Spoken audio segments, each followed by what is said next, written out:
For 13 days in 1962, the United States stood seconds away from total nuclear annihilation. Soviet missiles were pointed straight at American cities. U.S. bombers were in the air with nuclear bombs, and one wrong move could have ended the world.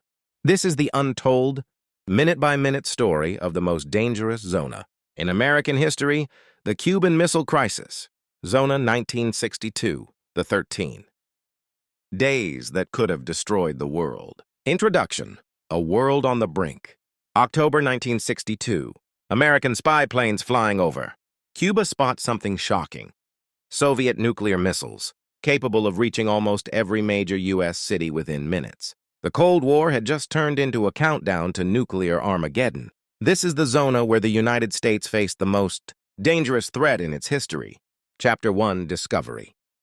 On October 14, 1962, a U-2 reconnaissance plane photographs Soviet missile sites under construction in Cuba. President John F. Kennedy is briefed. The missiles are medium-range and can carry nuclear warheads. Military advisors demand immediate airstrikes. Others warn this could trigger full-scale war with the USSR. Chapter 2: The Strategy Meeting. Kennedy forms ExComm, the Executive Committee of the National Security Council, to decide the nation's response. Two options dominate: direct airstrike and invasion of Cuba, a naval quarantine to block more missiles from arriving. Kennedy chooses the blockade, a move designed to buy time without immediately triggering war. Chapter 3: The Naval Blockade. On October 22nd, Kennedy addresses the nation on live television. "We will not prematurely or unnecessarily risk the costs of worldwide nuclear war in which even the fruits of victory would be ashes in our mouth." The U.S. Navy surrounds Cuba, stopping and inspecting Soviet ships. For days, the world watches Soviet vessels approach the blockade line. Chapter 4: Nuclear Standoff. In Cuba, Soviet troops are ordered to prepare the missiles for potential launch. In Washington, U.S. bombers are armed with nuclear weapons and kept in the air, ready to strike. The Pentagon moves to DEFCON 2, the highest alert ever reached in U.S. history short of actual war. One wrong move could end civilization. Chapter 5: The Letters from Khrushchev. Soviet Premier Nikita Khrushchev sends two very different letters to Kennedy. One emotional and conciliatory, the other angry and demanding. The U.S. decides to publicly respond to the softer letter, offering this deal.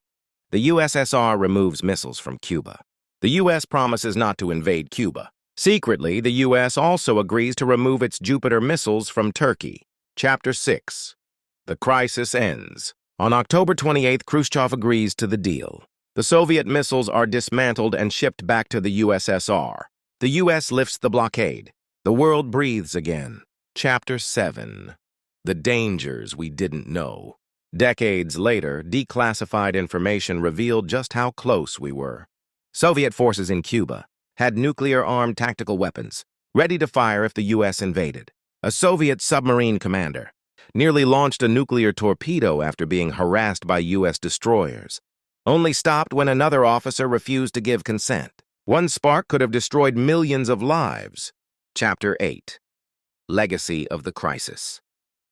A direct hotline between Washington and Moscow was established to prevent future misunderstandings. The crisis strengthened Kennedy's image as a calm, decisive leader. It also showed the USSR that America was willing to risk war to protect its security. Above all, conclusion: America's most dangerous ZONA. It proved that diplomacy, even under maximum pressure, could stop disaster.